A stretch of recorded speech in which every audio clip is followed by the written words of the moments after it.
En el nombre del Padre, y del Hijo, y del Espíritu Santo. Amén. Ave María Purísima, sin pecado concebida.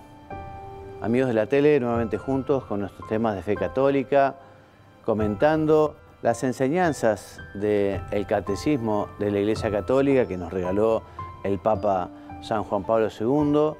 Y ya en nuestro tercer capítulo, el primero fue la revelación de la oración, la llamada universal a la oración. El segundo capítulo, la tradición de la oración. Y estamos en el capítulo tercero, que es la vida de oración, ¿no? Y comienza el catecismo definiendo la oración como la oración es la vida del corazón nuevo. Una afirmación poética, te diría, ¿no? Porque el corazón nuevo hace referencia a esa conversión, a esa vuelta a Dios, a ese amor de Dios. Entonces, la oración es eso, el amor a nuestro Señor, la vuelta a Él, el aceptar esa invitación, porque la oración es en primer lugar invitación de Dios. En el hombre siempre es respuesta, ¿no? Por eso nos dice el catecismo que la oración debe animarnos en todo momento, pero nosotros, sin embargo, olvidamos al que es nuestra vida y nuestro todo. Por eso, un propósito que yo te invito a tener es no dejar nunca la oración. Lo vamos a ver con unas palabras extraordinarias ahora en el catecismo un poquito más adelante. Pero qué importante que es cuidar esa comunicación con nuestro Padre Dios, con Jesucristo, con el Espíritu Santo, con la Santísima Virgen, con los santos, esa conversación, ese diálogo, ese estar junto a ellos, esa presencia de Dios, ¿no?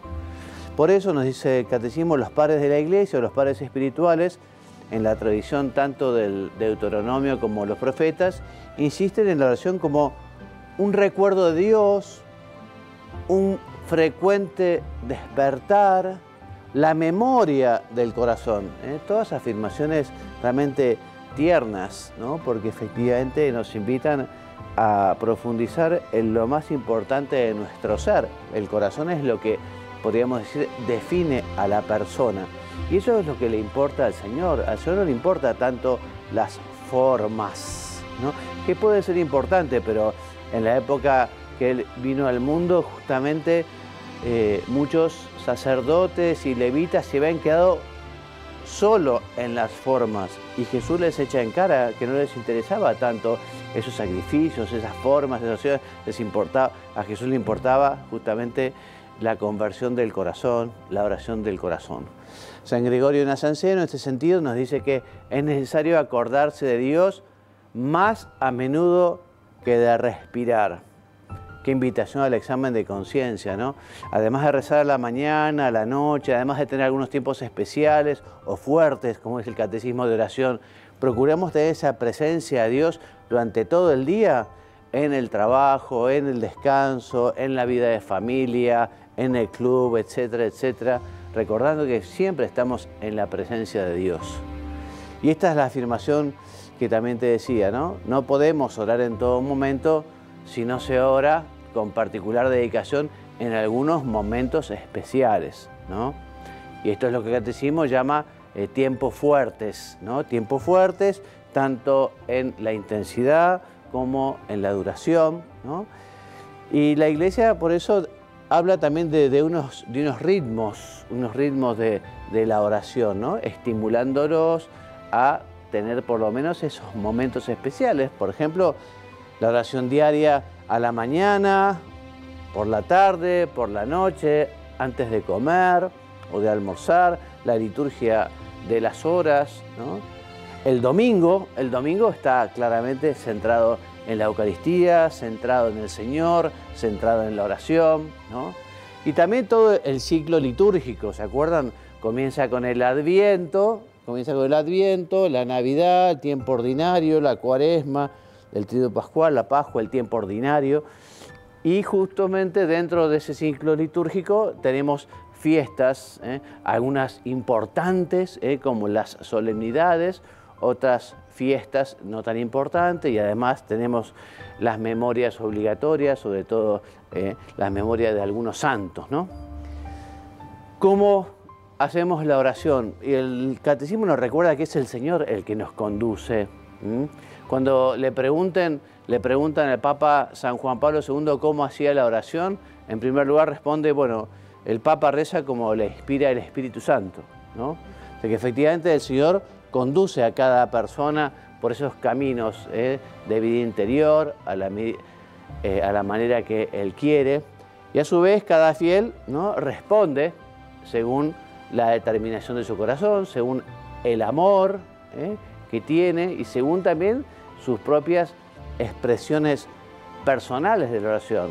Cuando veamos algunos métodos de oración, el catecismo dice que hay tantos métodos como personas, porque cada uno hace la oración, bueno, como Dios le inspira, como Dios le enseña, como Dios le va llevando y también como uno es, ¿no? No obstante, la tradición cristiana conserva tres expresiones principales de la oración que vamos a ver a continuación. En primer lugar, la oración vocal. En segundo lugar, la oración de meditación. Y en tercer lugar, la oración de contemplación. ¿Y qué tienen en común estas tres formas de oración? El recogimiento del corazón, como decíamos al principio, esa disposición del corazón, ese querer que nuestro corazón esté en sintonía con el corazón de Jesús, con el corazón de la Virgen María, ¿no? Entonces, esta invitación, estas tres expresiones, podemos llamarlas, o el catecismo le llama, tiempos fuertes de la vida de oración. Y a continuación comienza justamente a explicar estas tres expresiones de la oración en el artículo primero, y la primera es la oración vocal, ¿no? Entonces nos dice el catecismo que Dios se quiere comunicar al hombre con su palabra. O sea, Dios habla al hombre con su palabra. Y también el hombre habla con Dios con sus palabras, mentales o vocales. Pero así manifestamos nuestra oración, porque nosotros somos cuerpo y alma, entonces nuestra naturaleza humana nos invita a rezar como somos.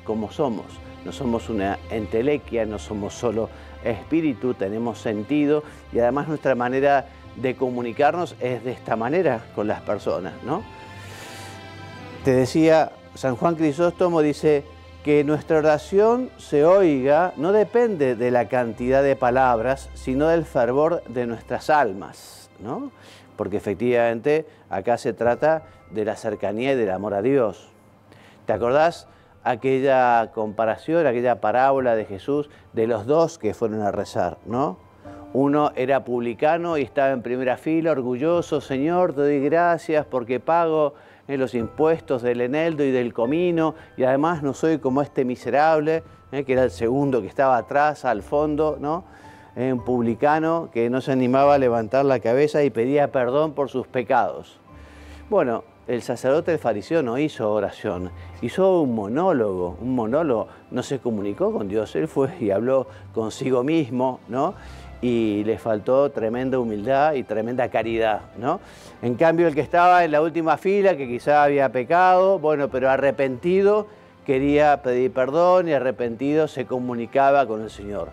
Por eso no son tan importantes las palabras, sino justamente el fervor de nuestras almas, el fervor de nuestro corazón, ¿no? La oración vocal es un elemento indispensable en la vida cristiana. A los discípulos, atraídos por la oración del Maestro, le piden: Señor, enséñanos a orar, ¿no?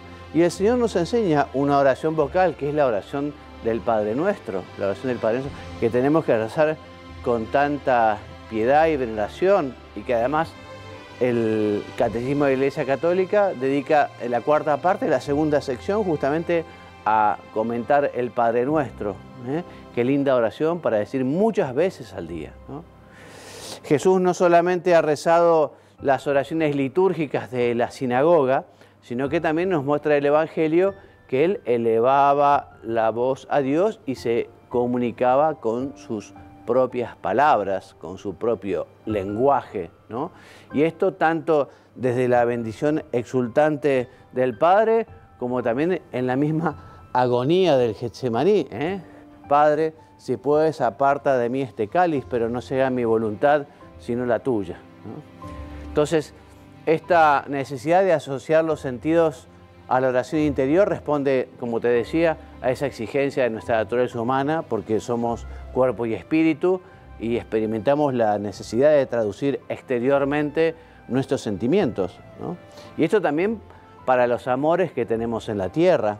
El marido tendrá que manifestar a su esposa el cariño que le tiene, ¿no?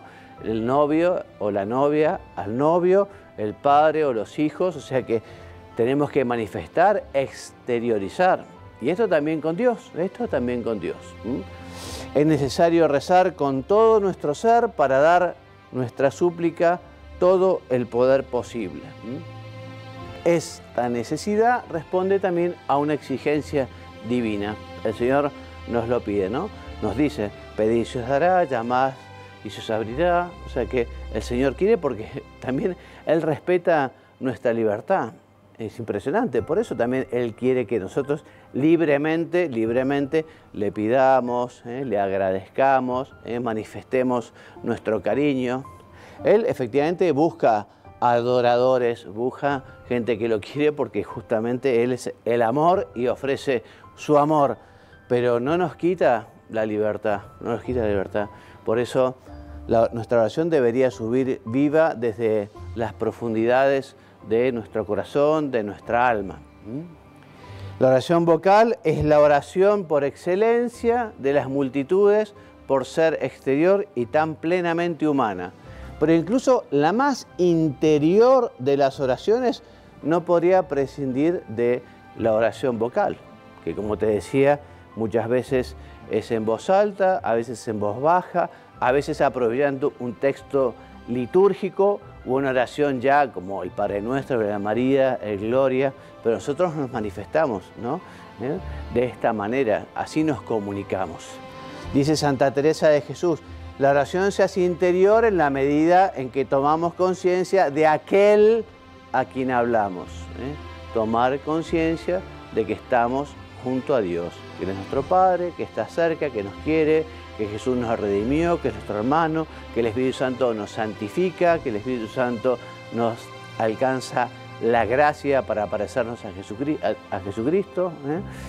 Entonces, la oración vocal se convierte en una primera forma de oración de contemplación, ¿no? Que ya vamos a ver qué es.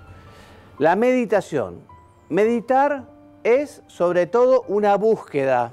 Meditar es una búsqueda, ¿no? Entonces, el espíritu, el alma de cada uno, trata de comprender el porqué y cómo la vida cristiana, comprenderla, ¿para qué? Para adherirse a ella, para responder afirmativamente al Señor, para querer hacer su voluntad.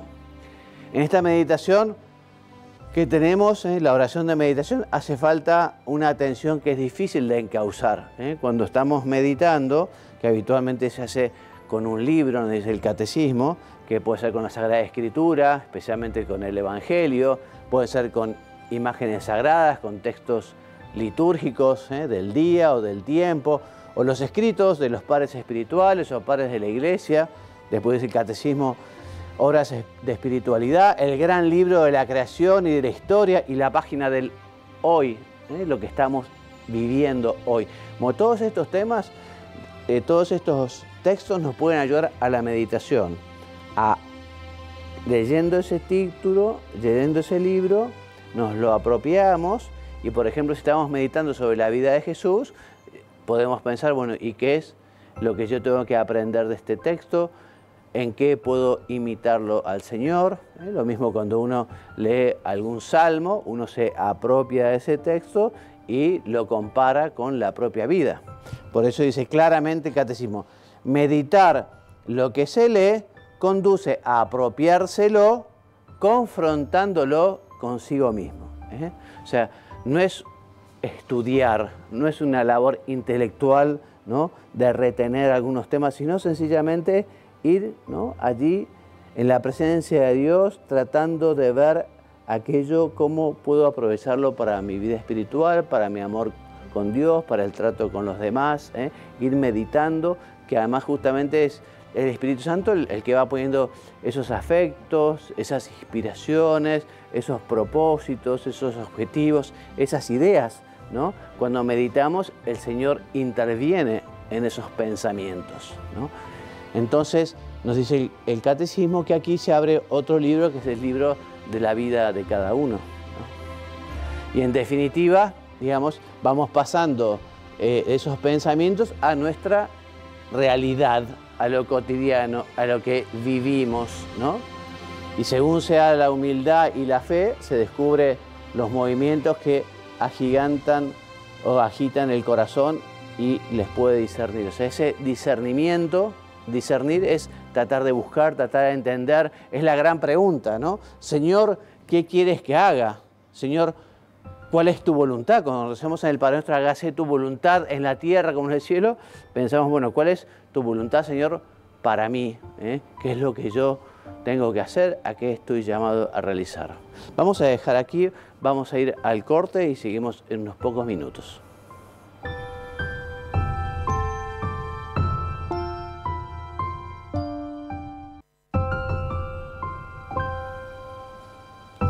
Volvemos entonces con la oración de meditación y, como dice el Catecismo, se trata de hacer la verdad para llegar a la luz.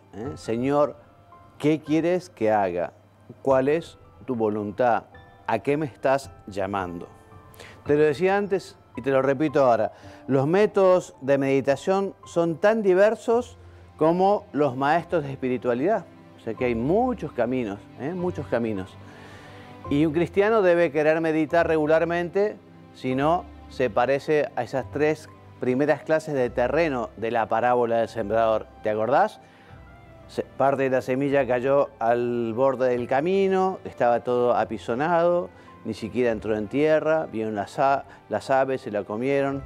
Otra parte cayó en un lugar pedregoso, ¿no? Y por eso la plantita creció, pero no pudo tener raíces, no pudo profundizar y se secó. Y otra parte de la semilla cayó sobre lugares llenos de yuyos, de pajonales, y aquello creció, pero no dio fruto, no dio fruto. Así que es muy necesario para dar fruto hacer oración, ¿no? Santa Teresa decía unas palabras muy fuertes que decía, el que no hace oración no necesita un demonio que lo tiente, ¿no? Porque efectivamente quien no hace oración está muy debilitado espiritualmente, ¿no? Nosotros tenemos que alimentar nuestra alma con la oración, con la Eucaristía, con la confesión, con la gracia, justamente para poder vivir una vida cristiana, que no es tan sencillo, ¿no? Un método no es más que una guía, ¿no? Lo importante es avanzar, como lo va llevando a uno el Espíritu Santo, y tratando de ver cuál es ese camino para llegar a Jesús. Que además Jesús él mismo se autoproclamó, se autodenominó, se llamó a sí mismo, yo soy el camino. El Espíritu Santo nos lleva a Jesús, nos lleva por ese camino al Padre. En la meditación hacemos intervenir el pensamiento, la imaginación, la emoción, el deseo, ¿no? Y esta movilización es necesaria para, por un lado, profundizar en la convicción de la fe, para que crezca nuestra fe, para que sea más firme. También es necesaria para suscitar la conversión del corazón, para volver a Dios, sobre todo si nos hemos apartado por el pecado. Y también para fortalecer la voluntad de seguir a nuestro Señor. La oración cristiana se aplica preferentemente a meditar los misterios de Cristo, los misterios de su vida. Qué importante que es meditar el Evangelio, cuando nos ayuda a veces algunos textos que nos ayudan a entender mejor esas páginas del Evangelio, esas enseñanzas del Señor, ¿no? Por ejemplo, también ayuda mucho la Lectio Divina, la meditación de la palabra, o el Rosario, que es una oración vocal en la que contemplamos justamente los misterios de la vida de Jesús. Esta forma de reflexión orante es de gran valor, pero la oración cristiana debe ir más lejos, debe ir hacia el conocimiento del amor del Señor Jesús, a la unión con Él. O sea que el amor nos tiene que llevar al Señor y a poder comprender y conocer cuánto nos ama. Como le dijo aquella buena mujer que estaba junto al pozo, si conocieras el don de Dios, ¿no? Nosotros si conociéramos el amor de Dios, qué contentos estaríamos, cuánto mejor nos comportaríamos, cuánto más rezaríamos. 3. La oración de contemplación. ¿Qué es esta oración? Santa Teresa responde, no es otra cosa, oración mental, a mi parecer, sino tratar de amistad, estando muchas veces tratando a solas con quien sabemos que nos ama, ¿no? O sea, es una oración de amistad tan profunda, ¿no? Estar junto al Señor compartiendo nuestra vida, digamos, ¿no? Lo que tenemos en el alma, nuestros proyectos, nuestras alegrías, nuestras tristezas, nuestros propósitos, ¿no? La contemplación busca al amado de mi alma, esto es, a Jesús y en Él al Padre. Vamos a ver ahora cómo a continuación el Catecismo da como muchas definiciones o descripciones de lo que es la contemplación, ¿no? Entonces, por un lado dice que en la contemplación se puede también meditar, pero se trata de mirar a Jesús, ¿no? Centrar la mirada en el Señor. La elección del tiempo y del lugar, la elección del tiempo o de la duración, bueno, dependerá de cada uno, ¿no? O sea, la Iglesia no nos manda a decir, bueno, hay que meditar tanto tiempo. No, no. O sea, nos manda algunas pocas cosas, ¿no? Por ejemplo, el asistir a misa los domingos, ¿no? Pero lo que tiene que ver con el tiempo, la duración de la oración, y dependerá justamente de lo que uno vea en el trato con Dios, ¿no? En el trato con Dios. Entonces, también en el acompañamiento espiritual o en la confesión, bueno, nos pueden aconsejar, ¿no? Yo, desde que me ordené, siempre invito, además de la oración vocal por la mañana, o por la noche, el rosario o el ángelus, a una oración justamente de diálogo con el Señor, ¿no? Y por lo menos 15 minutos diarios está al alcance de cualquier bolsillo espiritual. Hasta los niños pueden estar 15 minutos hablando con Jesús, contándole lo que pasó en ese día, las cosas que salieron bien, las cosas que se vieron mal, qué propósitos nos para el día siguiente, rezar por la iglesia, rezar por el Papa, rezar por los enfermos. 15 minutos por lo menos es un mínimo diario de oración, de meditación, de diálogo, ¿no? Como decía Santa Teresa, ¿no? Oración mental, estar o tratar de amistad estando muchas veces a solas con Jesús. Entonces tenemos que estar a solas con Jesús diariamente, 15 minutos, 20 minutos, media hora, en fin, cada uno verá, ¿no? Cada uno lo meditará, lo pensará, le preguntará al Señor, ¿no? La contemplación se puede también meditar, te decía, pero en este caso será una meditación mirando, compartiendo, hablando con Jesús, ¿no? No se hace contemplación cuando se tiene tiempo, sino que se toma el tiempo de estar con el Señor. O sea, no se hace oración cuando se tiene tiempo, sino se hace un tiempo. Porque si no, uno no va a rezar nunca. Siempre hay cosas, siempre hay cosas. Y no puede ser que sea como antes había en la luz, saltaban los tapones, ahora salta la térmica, digamos, cuando hay un cortocircuito, ¿no? Entonces, no puede ser que la oración sea como la térmica o los tapones, que cuando hay un inconveniente ya no rezo. Tenemos que privilegiar los ratos de oración, darle importancia, ¿no? Y no solo rezar cuando se tiene tiempo, sino fijar un tiempo y defenderlo a capa y espada, porque lo primero es el Señor. También no se puede meditar en todo momento, pero sí se puede entrar siempre en contemplación, independientemente de las condiciones de salud, trabajo o afectividad. Todo el mundo puede rezar, todo el mundo puede hablar con Dios. No hace falta ser una persona superdotada, no hace falta estar en perfecto estado de salud, ¿no? Todos podemos rezar, todos podemos meditar, todos podemos estar en sintonía conversando con el Señor. El corazón, lo decimos una vez más, es el lugar de la búsqueda y del encuentro en la pobreza y en la fe.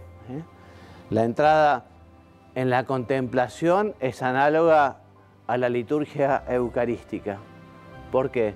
y porque tanto en la liturgia eucarística como en la contemplación nosotros recogemos el corazón, se recoge todo nuestro ser bajo la moción del Espíritu Santo. También en la liturgia, en la oración, habitamos en la morada del Señor porque nosotros mismos, el Señor está en nosotros, entonces tomamos conciencia, el Señor está en mí, en mi alma en gracia, y yo tengo que justamente conseguir que el Señor esté contento en mi corazón. Y también la liturgia como la oración nos ayuda a despertar la fe para entrar en la presencia de aquel que nos espera. Y hace que caigan nuestras máscaras, porque justamente si es verdadera oración, no va a haber falsedad, no va a haber engaño. Como le dijo Jesús a Natanael, es aquí un verdadero israelita en que no hay doblez ni engaño, un hombre sincero. Entonces, si es verdadera la oración, será una oración realmente en la que nos mostramos tal como somos, que además el Señor nos conoce perfectamente, ¿no? Entonces no tiene sentido esconderse en la oración, sino que caigan nuestras máscaras, como dice el catecismo, ¿no? Y abramos nuestro corazón y presentémonos al Señor tal como somos. La contemplación es la oración del Hijo de Dios, del pecador perdonado, que consiente en acoger el amor con el que es amado y que quiere responder a él amando más todavía. Otra definición. La contemplación es la entrega humilde y pobre a la voluntad amante del Padre, en unión cada vez más profunda con su Hijo amado. La contemplación es la expresión más sencilla del misterio de la oración, todas como definiciones, nociones, descripciones de lo que es la oración de contemplación. La oración contemplativa es una relación de alianza, recordad la alianza de Dios con su pueblo, la alianza matrimonial. La alianza supone justamente un dar mutuamente, un entregarse mutuamente. La oración contemplativa es una relación de alianza establecida por Dios en el fondo de nuestro corazón. La contemplación es comunión con Dios, Padre, Hijo y Espíritu Santo, comunión con la Santísima Trinidad. La contemplación es también el tiempo fuerte por excelencia de la oración, ¿no? En ella el Padre nos concede, dice San Pablo a los Efesios, que seamos vigorosamente fortalecidos por la acción del Espíritu en el hombre interior. Nos concede que Cristo habite por la fe en nuestros corazones y que quedemos arraigados y cimentados en el amor. También seguimos describiendo, la contemplación es la mirada de fe fijada en Jesús. Yo lo miro y Él me mira. Eso le dijo un campesino al santo cura de Ars cuando iba frente al sagrario a hacer la oración. El santo cura de Ars le preguntó y aquel campesino le respondió, yo lo miro y Él me mira. O sea que la oración, como contemplar, mirar, escuchar. También nos dice que la contemplación, la oración, es una renuncia al mí, porque esa mirada al Señor purifica nuestro corazón. La luz de la mirada de Jesús ilumina los ojos de nuestro corazón, nos enseña también a ver todo a la luz de su verdad y de su contemplación y de su amor y de su compasión por todos los hombres. ¿Qué más? La contemplación dirige también su mirada a los misterios de la vida de Cristo y así, dice San Ignacio de Loyola, el conocimiento interno del Señor, conocer la vida del Señor, profundizar en la vida del Señor, conocer la vida del Señor como si fuera una película, tratar de meterse en esas escenas del Evangelio como un personaje más, ¿no? Allí también escucharemos justamente en la contemplación, escucharemos la palabra de Dios. Por eso es el catecismo, lejos de ser pasiva, no tiene nada que ver, por ejemplo, con lo que tiene que ver con la meditación que realizan las religiones orientales, ¿no? Que es un apartarse del mundo, un conectarse con la nada. No tiene absolutamente nada que ver esa oración, esa meditación. Nosotros meditamos y nos contactamos, nos unimos con el Señor, lejos de ser algo pasivo, sino que justamente ahí buscamos conocer la voluntad de Dios, buscamos obedecer lo que el Señor nos quiera decir, acogemos incondicionalmente lo que el Señor nos quiere decir, nos adherimos a la voluntad del Padre, ¿no? Y así participamos, por un lado, del sí de Jesús, ¿no? Hágase tu voluntad, como en el huerto de Getsemaní, le decía, Padre, que se haga tu voluntad, ¿no? Y el fiat de María, el hágase que dijo la Santísima Virgen. Otra definición o descripción, la contemplación es silencio, este símbolo del mundo venidero, de lo que viene. Recordemos, estamos de paso, somos peregrinos, estamos llamados a una vida eterna, ¿no? Estamos llamados a un amor silencioso, nos dice San Juan de la Cruz, ¿no? Estas palabras en la oración contemplativa no son discursos grandilocuentes, prosopopélicos, sino un diálogo normal, dice el Catecismo, son como ramitas que alimentan el fuego del amor. En este silencio que es insoportable para el hombre exterior, o sea, para el hombre que no quiere escuchar a Dios, que no quiere tener vida espiritual. Hay gente que tiene como unas anteojeras, ¿no? Y que va por la vida así porque sabe el día que haga silencio, su conciencia le va a reclamar que está viviendo conforme a un buen cristiano o a una buena persona, ¿no? Hay gente que le parece algo insoportable el silencio, ¿no? Entonces, justamente en el silencio, que puede ser en medio del ruido también, porque en medio del ruido, en medio de la calle, uno puede tener ese silencio interior, ¿no? Aunque estén con un martillo neumático en la calle, con un batifondo terrible, uno puede tener ese silencio interior que se comunica con el Padre, que a su vez nos lleva a Jesús en el Espíritu Santo. La contemplación es unión con la oración de Cristo en la medida en que ella nos hace participar de su misterio, el misterio de Cristo que es celebrado especialmente en la Eucaristía. Por eso es el Catecismo que también la contemplación es comunión, comunión con el amor, comunión con Cristo, comunión de la Eucaristía. En esta vida de Jesús que nosotros contemplamos hay tres tiempos muy fuertes del Señor, ¿no? Que se llama la hora de Jesús. Ya vamos a hablar de esto un poco más adelante, ¿no? Pero estamos invitados a esa hora de Jesús, a acompañar a Jesús, ¿no? No como los que se durmieron, los apóstoles Pedro y Santiago y Juan, y Jesús les dice, ¿no pudisteis velar conmigo una hora? ¿No pudiste velar conmigo, San Mateo? Bueno, esto nos puede estar diciendo, ay, ¿no podés hacer un rato de oración y charlar conmigo todos los días un ratito? Te lo dejo para meditar. La semana que viene continuaremos con el resumen que hace el Catecismo de estos temas que hemos visto. Me despido enviándoles la bendición, que Dios los bendiga y los haga muy santos. Amén.